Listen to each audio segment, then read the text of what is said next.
गुदमार्गाच्या ठिकाणी झालेल्या कुठल्याही आजारामध्ये माझ्या प्रॅक्टिसमध्ये मी पाहिलं आहे की पेशंट ऑइंटमेंट यूज करतात आणि ऑइंटमेंटच्या समोर जे नोझल असतं व्हाईट कलरचं लांब नोझल असतं, त्या नोझल सेल्फ मेडिकेशन ते करतात, म्हणजे स्वतःचे स्वतः त्यांना लावायला लागतं.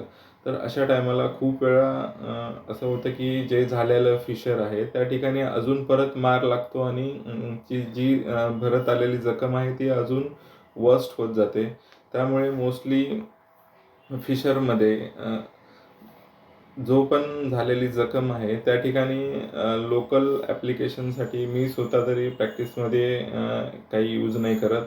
इव्हन दो आयुर्वेदामध्ये गुद परिकर्तिका जो आजार सांगितला आहे, त्यामध्ये पण सांगितलं आहे की बस्ती नेत्रचा यूज केल्यामुळे किंवा त्याच्या दोषामुळे पेशंटला फिशर होऊ शकतो. तसंच सेम गोष्ट जेव्हा पेशंट ऑइंटमेंट घेतात, स्वतः जाऊन मेडिकलमध्ये कुठलं पण ऑइंटमेंट घेतात किंवा कुठल्या डॉक्टरांनी प्रिस्क्राईब केलेलं पण असू शकतं. ते स्वतः घेतात आणि स्वतः लावतात. जेव्हा ते स्वतः गुदमार्गामध्ये त्याचा नोझल प्रविष्ट करतात, त्या टायमाला मे बी त्या ठिकाणी त्यांना जो ट्रॉमा होतो, त्यामुळे ते फिशर भरण्याच्या ऐवजी अजून वर्स्टच होत जातं.